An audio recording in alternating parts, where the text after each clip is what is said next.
I'm Hanna Kolthoff. And I'm my brother Alan. And we were born after the war in Amsterdam.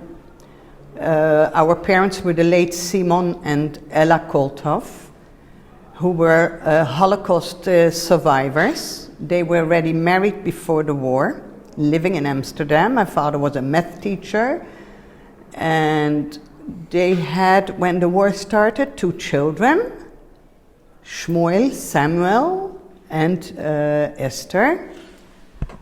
And the 4 of them are registered in the Paraguayan passport.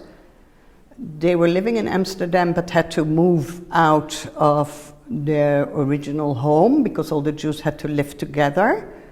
And regretfully, frequently, people were called up and sent to transport.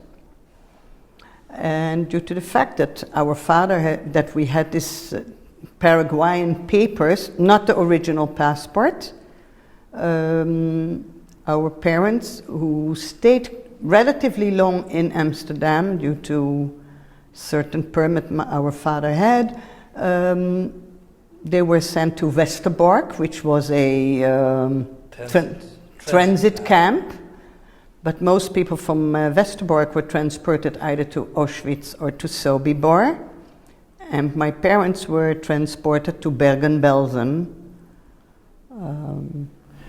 This was considered a Vollzugslager. The Germans called that. It wasn't quite a 5-star hotel. 50% of the people died there, but merely of illnesses, typhus, and therefore. But no, there were no there were no gas chambers or whatever. There was not, generally speaking, the Germans had an intention of exchanging these people against German citizens in Allied hands. And what was special, that is because our parents were blocked in Amsterdam till the last transport. Of course, my mother had a cousin in Zurich who got in contact with Mr. Eis and with Consul Rukitsky. And for the rest of the family it came too late. 93 trains left Westerbork for Auschwitz or Sobibor. And it came too late for them. My parents were in the very last transport which left Amsterdam. And our father always told us that at the last transport, the commander of the SS in the Netherlands came to the railway station to see his last shipment. And one of the Jews went over to him and says, "You can't take me, I have a Paraguayan passport." And his reaction was, "Ach was, für 20 Reichsmark kann ich das auch kaufen." In other words, they knew it was forged, but they didn't have the guts to send them to the extermination camps. So it really did a purpose. And the reason why it kept so well, that's my research I've done of late, is because there were Honduras, there were Costa Rican passports, there were Paraguayan, Uruguayan. The Polish government in exile supported the actions of Paraguay, the ambassador and the consul, and requested the Paraguayans to stand behind the passports if the Germans would approach them, which they did.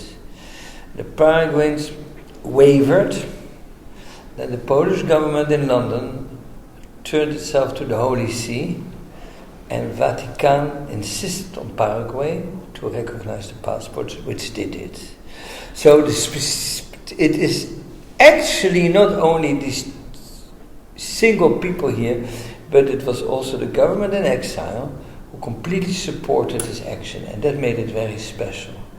And that's why I came today here with my sister, because we wanted to pay tribute not only to the consul to whom we owe our life, but also the country who supported it. And there are lots of stories of what happened in Europe and how many people willingly helped the Nazis in their job. in all the countries where they occupied. Also in Poland, regretfully. After all, 3.5 million people were killed in Poland. That's not a small amount. But this is a light point, and therefore it should be. We should look to the positive side. And as I say, from all the stories of the war, and we heard a lot of stories, we're a real typical second generation, right? We always had stories, it was always there, even at celebrations. Suddenly, when we were in the train to Bergen-Belsen, when we were there, it was always mingled in every occasion. On every celebration, also happy occasions. Always it didn't leave them. It was always there, Yeah. but the Paraguayan papers were basically the only light point in those 7-8 years in their life, which was so bad for them. My mother lost 9 brothers and sisters in the camps, my father 3. And So- a child. And a child he lost in the camp. The one who's written in the passport, a baby girl. They lost her already in Westerbork, and they waited many years until they had children. So that was there are 2 children in the passport. Simon Koltov avec son épouse, with his wife, Ella Hirsch. And then deux enfants, their 2 children, Samuel and Esther. But Esther did not survive. Samuel is well alive today. Has our older brother has over 100 children and grandchildren. So this Consul Roger has a good thing on it. I just mentioned to the ambassador, the habit of putting stones on a gravestone is, you are dead, you finished your job in this world. But we are putting stones, we are building on what you did. And next generation and next generation are building on this wonderful work he did. The ambassador covered him, the foreign minister in exile who covered him and who supported him. And that's why we are here today. Right?